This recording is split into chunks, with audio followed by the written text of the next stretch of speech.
नमस्कार. ज्यावेळेस सैराट सारखी सर्वसामान्य माणसातली कथा सर्वसामान्य माणसात येते ना, त्यावेळेस सर्वसामान्य माणसाला झिंगझिंग झिंगाट करून सोडते. मला सैराटची हीच कथा आणि वास्तविक जीवनातल्या माझ्या बापाची व्यथा मला तंतोतंत खरी वाटायला लागते. म्हणजे आज बघितलं तर सैराट सारखा चित्रपट जो सर्वसामान्य माणसातला चित्रपट असतो, जो सर्वसामान्य माणसाच्या भाषेत दाखवला जातो, जो सर्वसामान्य ढंगात दाखवला जातो आणि जो सर्वसामान्य माणसाला दाखवला जातो ना, त्यावेळेस सर्वसामान्य माणसाला त्या थिएटर मधली आरची ही आपल्याच घरची वाटायला लागते. मग आपल्याच घरची फरशी पुसत असताना त्या काकूला त्या फरशीत सुद्धा आरची दिसायला लागते, तर त्याच काकूच्या काकाला शेतातल्या मिरचीत सुद्धा आरची दिसायला लागते. मग शेतातल्या मिरचीत किंवा फरशीत आरची बघण्यापेक्षा थिएटर मध्ये जाऊन आरचीला बघू असा विचार करून घराला लावतात कुलूप आणि किल्लीत यशात ठेवतात घरची आणि बघायला जातात पाटलाची आरची. परंतु हीच पाटलाची आरची बघत असताना या आरचीनं सुरुवातीला परशावर केलेलं प्रेम हे माणसाने माणसावर केलेलं प्रेम होतं, परंतु याच माणसावरच्या प्रेमाला ज्यावेळेस जात धर्म वर्ण वर्ग लिंग या सगळ्याचा दंश व्हायला लागतो ना, तेव्हा कापले जातात गळे आणि दिल्या जातात त्यांना मरण यातना. नेमक्या ह्याच प्रकारच्या मरण यातना आज माझ्या शेतकरी बापाला सुद्धा भोगावं लागतात. म्हणजे माझ्या शेतकरी बापानं सुद्धा प्रेम केलं होतं, परंतु ते प्रेम कुण्या बाया बापड्यावर नव्हतं, तर ते प्रेम या काळ्या धरणी माईवर होतं आणि बाप म्हणून त्यांना आभाळाकडे बघितलं होतं. परंतु आभाळ त्या चित्रपटातल्या आरचीच्या बापानं जशी पाठ फिरवली ना, तशीच हे आभाळ आमच्या शेतकऱ्यापासून पाठ फिरवतं. ते काय गरजत नाही आणि गरजलं तरी बरसत नाही, त्यामुळं आमचं पीकच येत नाही. त्यामुळं आमच्या शेतकऱ्याला मरण यातना नेमक्या भोगाव्या लागतात. मग ह्या मरण यातना भोगत असताना ह्या मरण वेदना ज्यावेळेस तो व्यथेमध्ये मांडायला लागतो ना, त्यावेळेस ती व्यथा नेमकी कशी असते, सरकार दरबारी आपली व्यथा कशी मांडतो, तर हे ज्यावेळेस चित्रपटाच्या अंतिम टप्प्यात ज्यावेळेस चित्रपट येतो आणि त्या लहानग्या लेकरूला आतमध्ये सोडलं जातं ना, त्यावेळेस ते लहानग्या लेकरू हे सगळं चित्र बघून एक अर्थ असा टाहू फोडतं, परंतु त्याच्या टाहूचा आवाज सुद्धा दाबला घेण्याचं काम केलं जातंय. सभागृहात सगळीकडे शांतता दाखवण्याचं काम केलं जातंय. नेमकं त्याच प्रकारे आज आमचा शेतकरी सातत्यानं आपली सरकार प्रति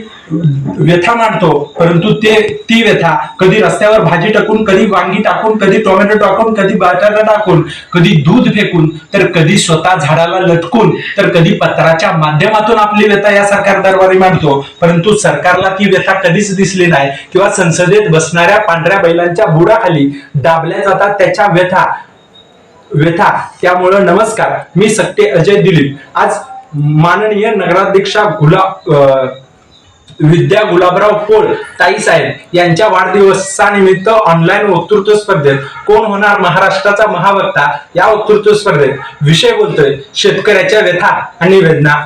मित्रांनो, हा विषय मांडत असताना मला हा विषय 3 मुद्द्यामध्ये मांडणं गरजेचं वाटायला लागतं. सगळ्यात पहिला माझा मुद्दा असा असेल की शेतकऱ्याच्या वेदना नेमक्या कोणत्या आहेत आणि तो त्याच्या व्यथा नेमक्या कशा प्रकारे मांडतो. आज शेतकऱ्याच्या वेदना बघितलं तर सरकार आणि शेतकरी या दोघांमध्ये खूप दरी लांबवत चालली आहे. म्हणजे आज बघा ना, तिसरा वार्षिक पंचवार्षिक योजना जर आपण बघितली तर त्याच्यामध्ये शेती क्षेत्रावर 30% इतका खर्च केला होता. त्याच वेळेस ज्यावेळेस चौथी पंचवार्षिक योजना मी बघतो ना, त्यावेळेस तोच खर्च कुठेतरी 22% आला होता आणि 5वी पंचवार्षिक योजना ज्यावेळेस आपण बघायला लागतो ना, त्यावेळेस हाच खर्च फक्त आणि फक्त 12% यायला लागतो. म्हणजे सातत्यानं शेतकरी हा शेतकऱ्यावर आपलं सरकार उदासीन होताना तुम्हाला मला पाहायला मिळायला लागतं. व याही पुढे जाऊन जर वार्षिक जर बघितलं तर राष्ट्रीय आर्थिक अर्थसंकल्पापैकी जर बघितलं तर देशाची जनता ही 65 ते 70% जनता ही शेती क्षेत्रावर अवलंबून आहे. परंतु आज ही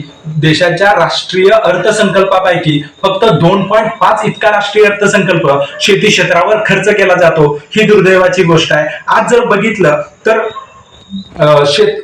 शेतकऱ्याच्या मालाला हमीभाव काय दिला जात नाही. म्हणजे आज शेतकऱ्याच्या मालाला हमीभाव म्हणजे तो पेरत नसतो, फक्त बिया पेरत असतो स्वतःला आणि बांध्यावर वाट बघत बसतो स्वतःच्या उगवण्याची, परंतु तो स्वतः उगवून कधीच येत नाही. कारण आज जर बघितलं तर त्याच्या मालाला हमीभाव त्याला ठरवण्याचा अधिकार नाही. ही सर्वात शोकांतिकाची गोष्ट आहे. याही पुढे जाऊन आज कर्जमाफी जर बघितली तर आज देशाचा एनपीए किती वाढलाय याचा विचार तुम्ही करा. मग ह्यामध्ये सगळ्यात मोठे आकडे असतात ते मोठमोठ्या व्यापाऱ्यांचे, उद्योजकांचे, आणि त्यामुळं या उद्योजक पळून बाहेरच्या देशात जवळ जातात ना, त्यावेळेस आमच्याच देशातल्या स्वायत्त संस्था ईडी सारख्या किंवा आमच्या देशाचा चौकीदार त्यांना मदत करतो किंवा त्यांची कर्जमाफी करतो, परंतु शेतकऱ्याची कर्जमाफी करत नाही. आणि शेतकऱ्याची कर्जमाफी जरी केलीच ना, तरी ती सर्वसामान्य अल्पभूधारकापर्यंत पोहोचत नाही ना, ही वेदना आहे त्याची. आणि त्यामुळं ही कर्जमाफी कुठेतरी कागदापुरतीच मर्यादित राहते की काय,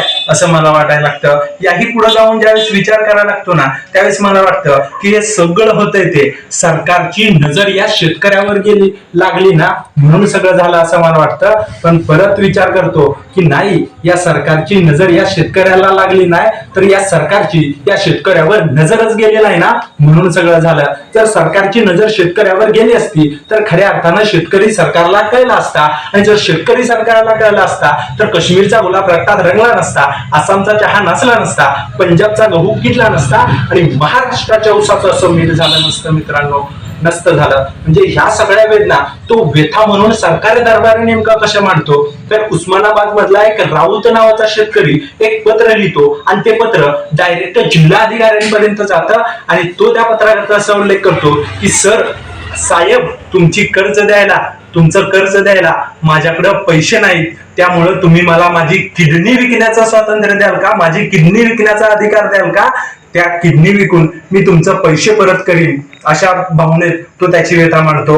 एवढंच नव्हे तर सातत्यानं आपली व्यथा मांडण्यासाठी तो रस्त्यावर उतरला होता. रस्त्यावर उतरल्यानंतर अनेक ठिकाणी अनेक वेळा त्याच्यावर अन्याय आणि अत्याचार केले गेलेत. म्हणजे ज्यावेळेस आमचा शेतकरी औरंगाबाद मध्ये उतरला होता रस्त्यावर, त्यावेळेस त्यांच्या अंगावर डांबर टाकण्याचं काम केलं होतं. ज्यावेळेस हाच शेतकरी बारामतीमध्ये ज्यावेळेस रस्त्यावर उतरला, त्यावेळेस त्याच्या अंगावर कुठेतरी पाणी टाकण्याचं काम केलं होतं. आणि हाच शेतकरी ज्यावेळेस आमच्या इथल्या कराडमध्ये उतरला रस्त्यावर, त्यावेळेस त्याच्या अंगावर शाई फेकण्याचं काम केलं होतं. आणि हाच शेतकरी पुण्यासारख्या मावळ प्रांतात ज्यावेळेस रस्त्यावर उतरला ना, त्यावेळेस त्याच्यावर अश्रुधुरांचा मारा आणि त्याच्यावर लाठी चार्ज केला जातो. एवढंच नव्हे तर मग मी म्हणजे सातत्यानं आज शेतकऱ्यावर अन्याय अत्याचार केले जातात. मग ह्याही पुढे जाऊन सांगायचं म्हटलं तर मग मी दुसरा मुद्दा मांडतो. मग आज आमच्या शेतकऱ्यांना नेमक्या कशा व्यथा मांडल्या पाहिजेत हे सांगत असताना सगळ्यात पहिल्यांदा आपण आंदोलनं करतो, उपोषणं करतो. मग त्याच्यामध्ये एक दिवस भारत बंद, एक दिवस सांगली बंद, 3 दिवस कोल्हापूर बंद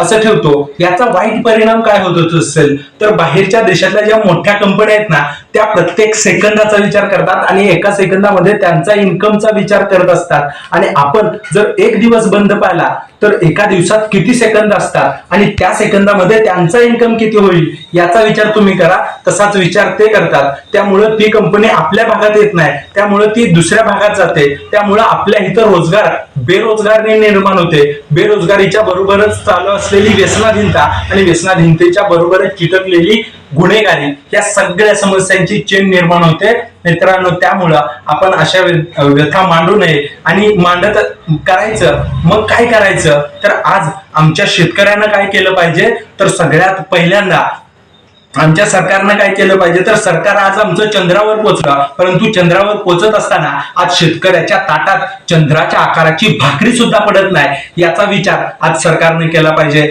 आज सरकारनं 370 कलम हटवलं, परंतु 370 कलम हटवताना आज आमचा बाप त्या जम्मू काश्मीरमध्ये जाऊन जमीन विकत घेऊ शकत नाही. त्यामुळं सरकारनं आमच्याच मातीत पिकलेल्या मालाचा हमी भाव आम्हाला चांगल्या प्रकारे दिला पाहिजे. आज सरकारनं 50% फिरण्यासाठी महिलांना आरक्षण दिलं, पण फिरण्यासाठी आरक्षण देण्यापेक्षा पोट भरण्यासाठी सिलेंडरचे गॅस कमी करून जर आम्हाला काहीतरी केलं तरच देशाचा विकास होईल, शेतकऱ्याचा विकास होईल. इतकंच बोलतो आणि विचारपीठाची रजा घेतो. मनपूर्वक धन्यवाद.